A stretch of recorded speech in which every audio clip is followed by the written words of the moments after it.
창립 40주년 기념 행사를 진행했습니다. 전국에서 신천지 신도 수천 명이 모였는데요. 93세 고령의 이만희 교주의 건강 이상설이 제기된 이후 처음 열린 신천지 행사 현장 분위기를 취재했습니다. 한혜인, 송주열 기자가 다녀왔습니다. 경기도 가평 46번 국도의 한 휴게소에 전국에서 온 전세 버스들이 줄지어 들어옵니다. 이 버스 행렬은 휴게소 주차장을 가득 메우더니 휴게소 인근 한 종교단체 시설 주차장에까지 이어집니다. 이렇게 많은 버스 처음 보네. 행사 있어요. 이 버스들은 가평 신천지 연수원에 신천지 신도들을 내려주고 온 버스들로 확인됐습니다. 신천지 가평 연수원 근처로 가봤습니다. 이번에는 버스에서 내린 신도들의 행렬이 2km가량 이어집니다. VIP, VVIP 표시를 한 고급 승용차가 줄지어 들어오는 모습도 포착됐습니다. 이달 신천지가 최근 이만희 교주 건강 이상설이 제기된 가운데 신천지 창설 40주년 집회를 가졌습니다. 신천지는 이번 40주년 집회를 위해 신도 총 동원령을 내릴 만큼 신도 결집에 신경을 썼습니다. 신천지는 앞서 40주년 행사에 참여하지 않은 신도들은 이유를 불문하고 신천지 탈퇴자로 규정한다고 경고했고 군대에 간 사람도 반드시 참여하라고까지 한 바 있습니다. 주최 측은 최근 불거진 이만희 교주 건강 이상설을 의식한 듯 신천지 창설자 이만희 교주 신격화에 집중했습니다.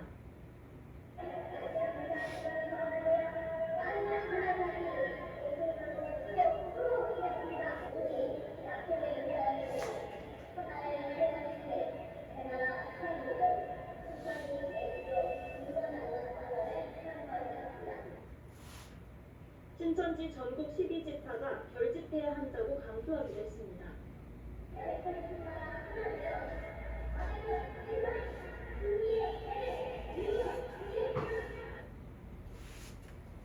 CBS 뉴스 한혜인입니다. 이만희 교주가 신천지 의장대 사열을 받으며 등장하자 신도들은 열광적인 환호를 보냈습니다. 신도들의 열광적인 환호에 화답하며 손을 흔드는 이만희 교주. 신도들은 약속의 목자라는 칭송도 모자라 보혜사라고 외칩니다. 이만희 교주를 찬양하기 위해 어린이들도 동원됐습니다.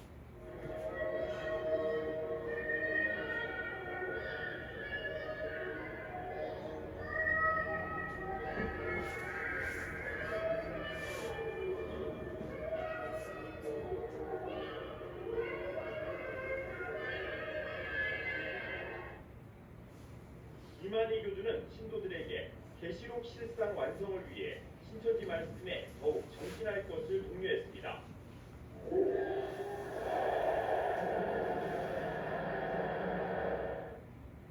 신천지는 14일 오후 내내 창설 40주년 기념 집회와 자체 평화 행사, 평화 축제를 진행했습니다.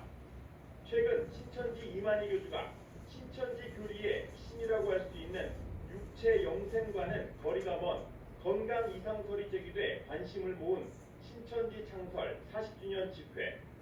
신천지 이만희 교주의 신격화와 신도 결집에 많은 시간을 할애했습니다.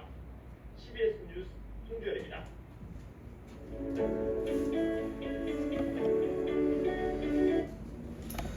뉴스를 보신 것처럼 신천지 이만희 교주는 내가 재림 예수다라고 주장한 사람입니다. 그런데 지금 영생불사를 주장했던 이만희 교주가 올해 93세인데 건강이 지금 급속히 악화되어서 지금 신천지에서는 비상이 걸려 있습니다.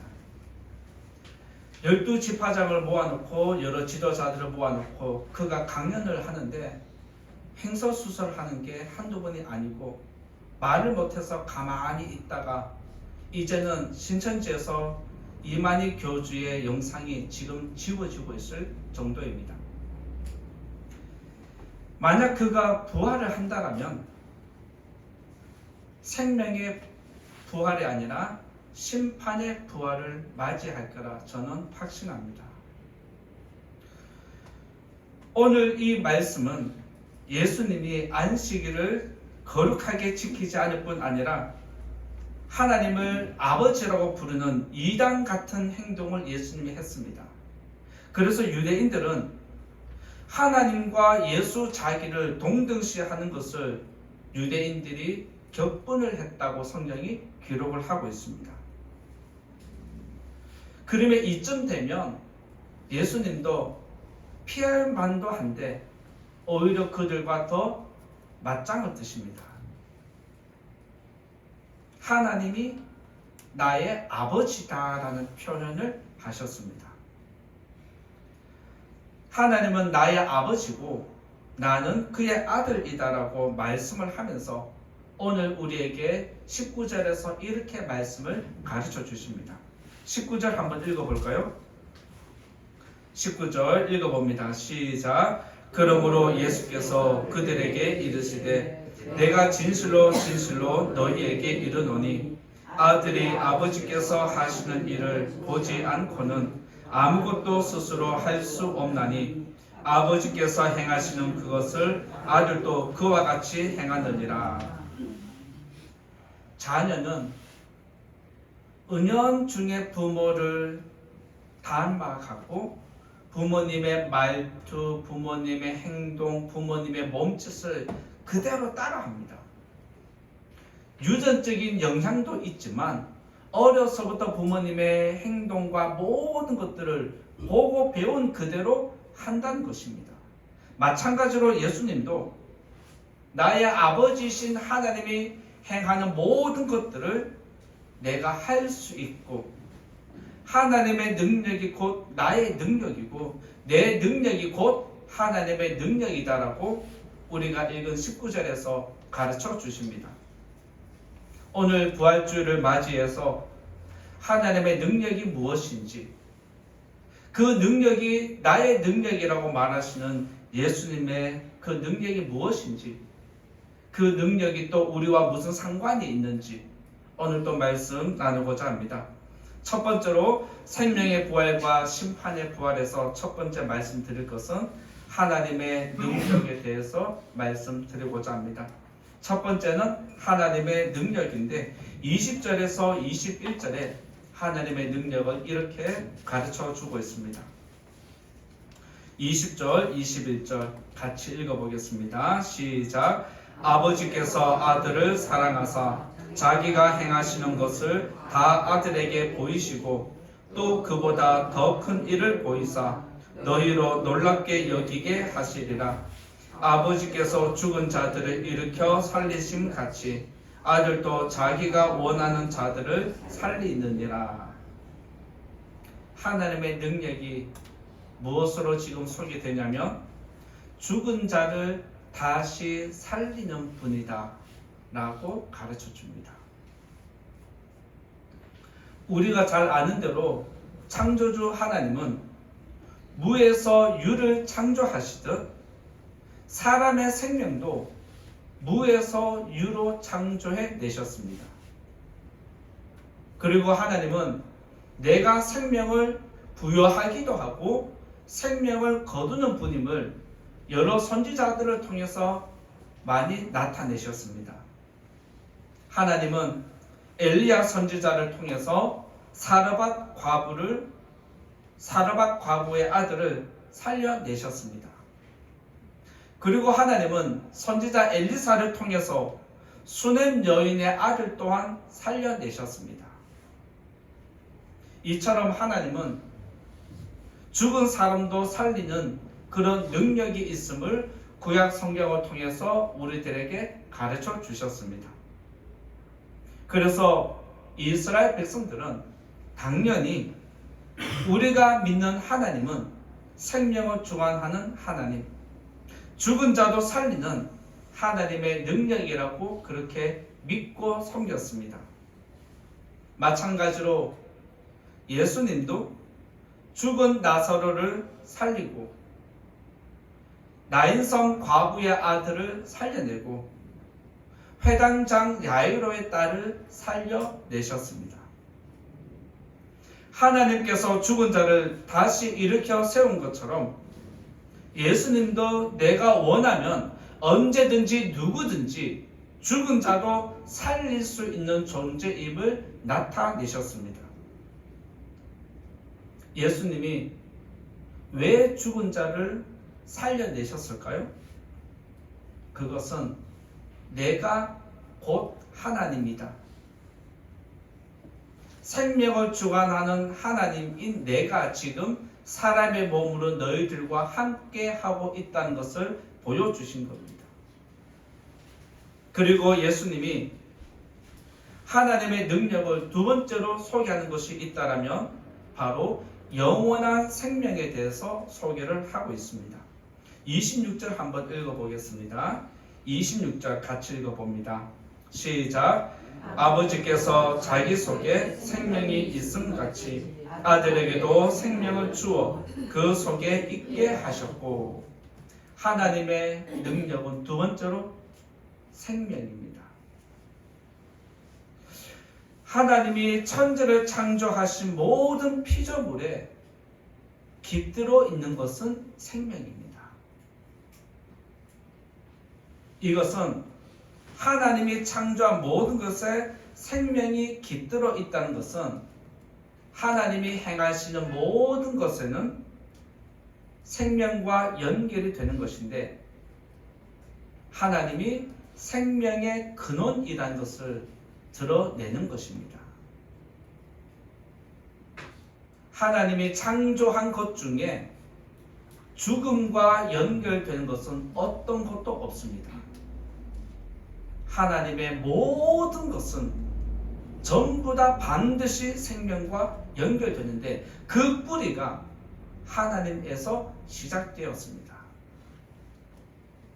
하나님은 생명 그 자체이시기 때문에 하나님에게는 생명만 나오고 죽음은 상관이 없으며, 하나님의 모든 사역도 생명과 연결이 됩니다. 하나님이 죽은 자를 다시 살릴 수 있는 것도 생명의 근원이 하나님에게 있기 때문입니다. 하나님의 존재가 생명 그 자체인 것처럼 예수님도 자기 자신을 향해서 내가 생명의 근원이다라고 스스로 증명하고 밝히셨습니다. 요한복음 6장 35절에서 예수님은 나는 생명의 떡이다라고 말씀하셨습니다. 그리고 요한복음 11장 25절에서 나는 부활이요 생명이다라고 말씀하셨습니다. 그리고 요한복음 14장 6절에서는 내가 곧 길이요 진리요 생명이다라고 말씀하시고, 하나님께 가려면 나를 통해서 하나님께 갈 수 있다라고 가르쳐 주셨습니다. 즉 영원한 생명을 가지고 영원한 생명을 누리려면 나를 통해서 하나님께 갈 수 있다는 것입니다. 이처럼 예수님은 생명 그 자체이시기 때문에 성령 충만을 받았던 베드로는 예수님을 생명의 주인으로 소개하고 있습니다.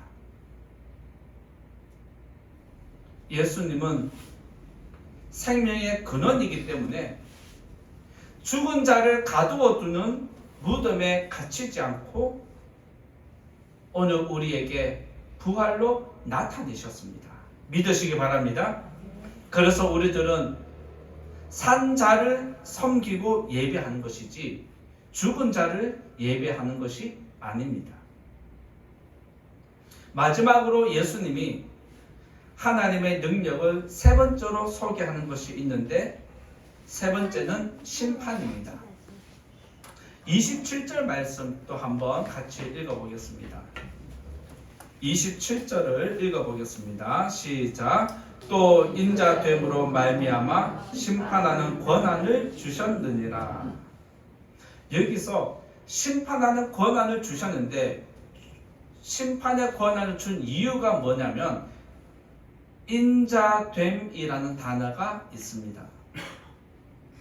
예수님이 인자됨으로 심판의 권한을 주셨다는 것은 예수님의 성육신을 의미합니다.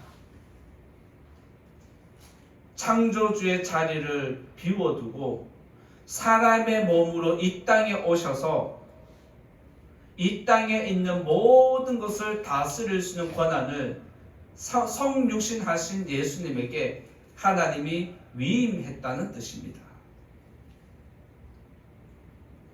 그래서 마지막 날에는 살아있는 사람이든지 지금 무덤에 들어가 있는 죽음에 갇혀있는 사람이든지 모든 사람이 마지막 날에 부활을 하는데 모든 사람이 예수님의 무릎 앞에 무릎을 꿇고 예수님 앞에서 자기가 지은 죄들을 다 고백하게 된다라고 성경이 기록을 하고 있습니다. 로마서 14장 11절에 보면 모든 무릎이 내게 꿇을 것이요 모든 혀가 하나님께 자백한다라는 표현을 기록하고 있습니다. 빌립보서 2장 9절에서 10절에는 하나님이 그를 지극히 높여 모든 이름 위에 뛰어난 이름을 주사 하늘에 있는 자들과 땅에 있는 자들과 땅 아래에 있는 자들 모든 무릎을 예수의 이름에 꿇게 하신다라는 구절이 있습니다. 즉 모든 육체는 산 자든지 죽은 자든지 지금 하늘에 있는 자든지 음부에 있는 자든지 모든 영혼이 육체의 몸으로 부활하게 될 것이고 그 부활의 몸으로 하나님 앞에 무릎을 꿇고 자기 죄를 고백하게 된다는 겁니다. 그리고 자기 죄를 고백한 대로 하나님이 예수님이 그들을 심판한다는 뜻입니다. 따라서 하나님의 능력은 예수님의 능력이 되고 예수님의 능력은 곧 하나님의 능력이 됩니다. 오늘은 우리가 부활주일로 하나님을 예배합니다. 우리들에게 부활이 있다는 것, 영원한 생명이 있다는 것, 완전한 부활체가 있다는 것을 보여주기 위해서 예수님은 죽음에 갇히지 않고 살아나셨습니다. 따라서 이 자리에 계신 성도님들, 우리들도 언젠가 죽을 때가 있고 무덤에 들어갈 때가 있지만 마지막 날에 되면 부활하신 예수님을 찬양하는 생명의 부활로 일어나게 될 줄 믿습니다. 이런 소망을 가지시고 오늘도 부활의 주님을 예배하는 저와 여러분 될 수 있기 바랍니다. 두 번째로 말씀드릴 것은 예수님의 능력에 대해서 말씀드리고자 합니다. 첫 번째는 하나님의 능력을 말씀드렸고 두 번째는 예수님의 능력에 대해서 말씀드리고자 합니다. 26절에서 27절을 읽어보겠습니다. 26절, 27절 읽어봅니다. 시작. 아버지께서 자기 속에 생명이 있음같이 아들에게도 생명을 주어 그 속에 있게 하셨고 또 인자됨으로 말미암아 심판하는 권한을 주셨느니라. 앞에서 예수님이 하나님의 능력은 이런 것이다 라고 세 가지를 언급을 했습니다. 하나님의 능력이 곧 예수님의 능력이라고 말씀드렸는데 그 세 가지의 모든 능력이 예수님에게도 있다는 것을 기억해야 합니다. 예수님은 죽은 자를 살리는 능력과 죄인을 심판하는 권한을 가지고 있고 영원한 생명을 스스로 가지고 계십니다. 그리고 예수님은 그 모든 능력을 내가 다 행할 수 있고 나타내셨습니다. 하나님께서 이처럼 모든 능력을 예수님에게 위임하신 것은 백성들이 예수님을 공경하도록 모든 백성이 예수님을 예배하도록 하기 위함이었습니다. 그래서 모든 사람들은 예수님을 높이고 예배해야 합니다. 우리가 읽은 23절에 이런 말씀이 있습니다. 23절 같이 읽어보겠습니다. 시작. 이는 모든 사람으로 아버지를 공경하는 것 같이 아들을 공경하게 하려 하심이라. 아들을 공경하지 아니하는 자는 그를 보내신 아버지도 공경하지 아니하느니라. 여기서 모든 사람으로 예수님을 공경하도록 만드는 것은 예수님을 예배하는 것 보면 그 사람이 하나님을 섬기는지 섬기지 않는지, 하나님을 믿는지 안 믿는지 알 수 있다는 것입니다. 그래서 하나님은 나의 모든 능력과 권한을 예수에게 위임했기 때문에 너희들은 예수만 믿으면 된다는 겁니다. 너희들은 예수만 믿으면 죽어도 살 수 있고 살아서 믿는 자는 영원히 산다라고 말씀하셨고, 예수를 믿는 사람은 마지막 날에 심판을 피할 수 있고 생명으로 부활한다라고 가르쳐 주십니다. 하나님은 하늘의 영광을 포기하고 사람의 몸으로, 죄인의 몸으로 성육신 하신 예수님이 세상에서 큰 영광 받기를 원하셨습니다. 그래서 하나님은 예수님을 사람의 몸으로 이 땅에 보내주셨지만 이스라엘 백성들은 예수님을 거부했습니다. 당시의 유대인들이 예수님을 거부한 이유는 성경에 계속해서 한 가지를 이야기합니다. 하나님 영광을 위해서.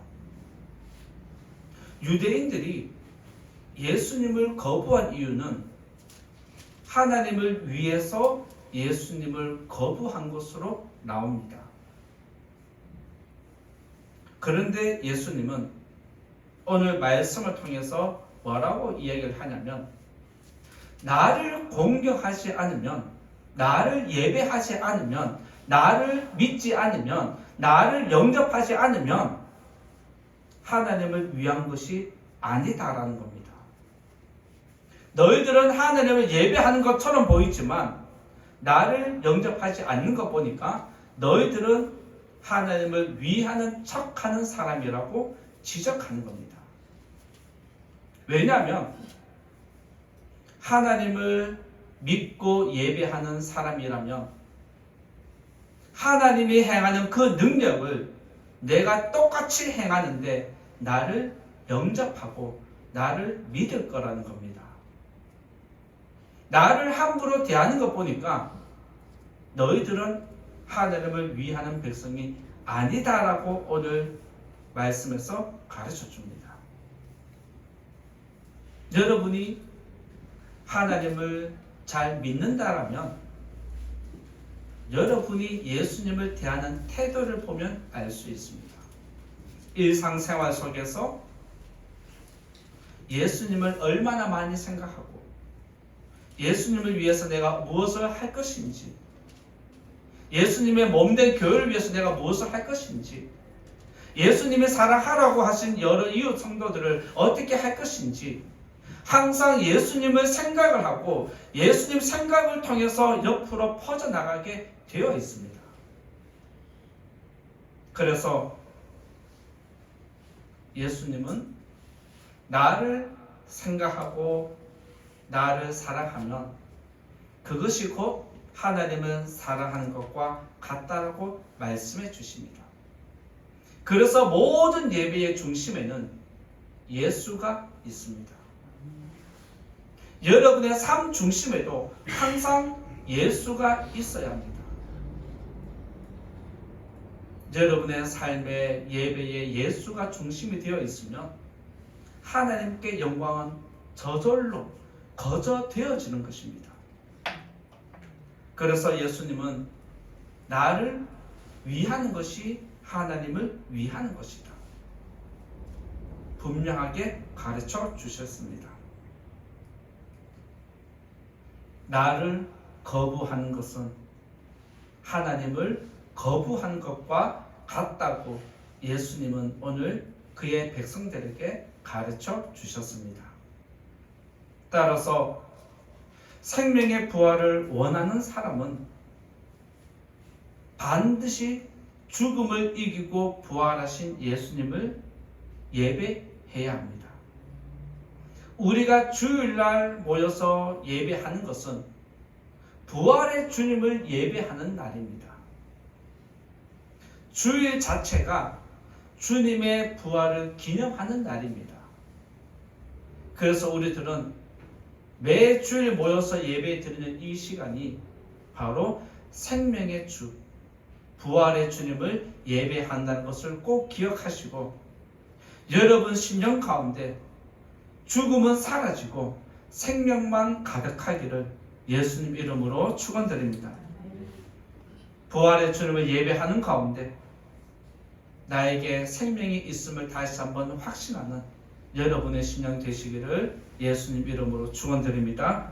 세 번째로 말씀드릴 것은 믿음의 능력을 말씀드리고자 합니다. 세 번째는 믿음의 능력입니다. 24절 말씀 읽고 또 말씀을 나누겠습니다. 24절 같이 읽어봅니다. 시작. 내가 진실로 진실로 너희에게 이르노니 내 말을 듣고 또 나 보내신 이를 믿는 자는 영생을 얻었고 심판에 이르지 아니하나니 사망에서 생명으로 옮겼느니라. 여러분이 가지고 있는 믿음이 얼마나 대단한지 기억해야 합니다. 물론 내가 내 믿음을 돌아보면 믿음이 있는지 없는지 모르겠고 있는 것 같은데 없는 것 같고 믿음이 단단한 것 같은데 연약하고 믿음이 세워진 것 같은데 어느 순간 믿음이 이렇게 무기력하게 무너지는 것을 발견할 때 우리들은 믿음이 없다는 것에 스스로 자괴감이 듭니다. 그런데 흔들리고 무너질 것 같은 그 믿음도 엄청난 파워를 가지고 있습니다. 그게 바로 무엇이냐면 생명을 품고 있는 것입니다. 예수님은 24절에서 우리들에게 분명히 가르쳐 줍니다. 내 말을 듣고 또 나 보내신 이를 믿는 자는 영생을 가졌다라고, 가질 것이다가 아니라 가졌다라고 선포를 합니다. 여기서 생명을 얻었다는 표현은 사람이 어떤 노력을 취해서 얻어지는 것이 아니라 예수님을 구주로 영접하는 순간, 예수님을 구주로 영접하는 순간에 동시에 영생도 주어진다는 의미입니다. 예수님을 영접하는 것과 동시에 나에게 무엇이 주어진다? 영원한 생명이 주어지는 것입니다.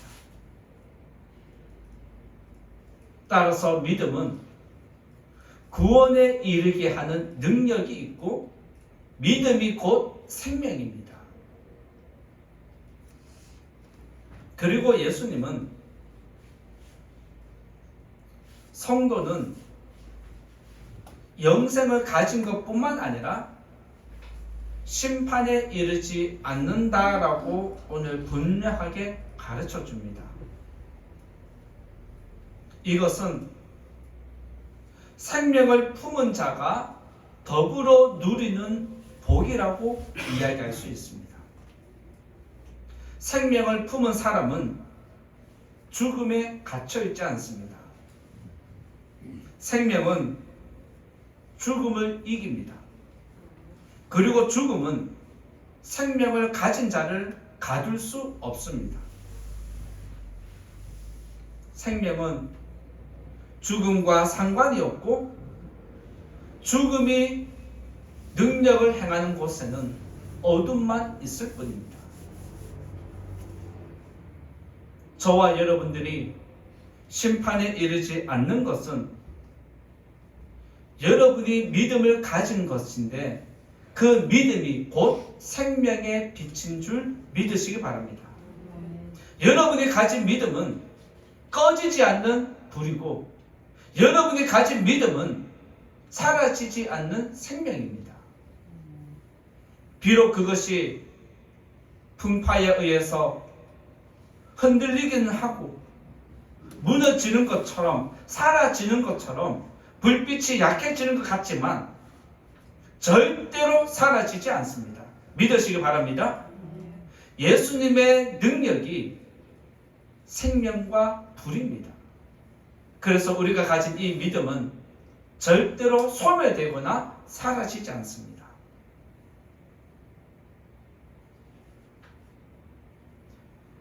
우리가 심판에 이르지 않는 것은 내가 예수님을 품고 있기 때문이고 내가 심판에 이르지 않는 것은 생명의 빛이 우리들을 지키고 있기 때문입니다. 우리를 죽음에 내버려 두지 않고 생명으로 이끌어가는 것이 믿음입니다. 여러분들이 옛날에 혹시 아궁이에 불을 떼 본 적 있으실 건데 아궁이에 불을 떼면 다 타고 나면 재가 남죠. 재가 남는데 겉으로 보면 재가 하얗게 변해서 불이 없는 것처럼 보입니다. 그래서 불이 꺼졌다라고 생각을 합니다. 그런데 작대기를 가지고 아궁이를 휘 저으면서 후후 불면 불씨가 다시 일어나고 빨간 불이 일어나는 것을 볼 수가 있습니다. 우리의 몸이 다 타버린 재와 같다라면 우리가 가지고 있는 속에 품고 있는 이 믿음은 생명의 불씨입니다. 언제든지 이 불은 다시 일어날 수 있는 생명의 불입니다. 여러분들이 가진 믿음은 그 생명과 같습니다. 그래서 예수님은 오늘 우리들에게 말씀해 줍니다. 나를 믿는 자는 죽어도 살겠고 살아서 나를 믿는 자는 영원히 죽지 않는다라고 말씀해 주십니다. 이처럼 믿음은 죽음을 이기고 심판을 피하기 때문에 어떤 상황에서도 여러분들이 반드시 지켜내야 할 것은 믿음입니다. 믿습니다.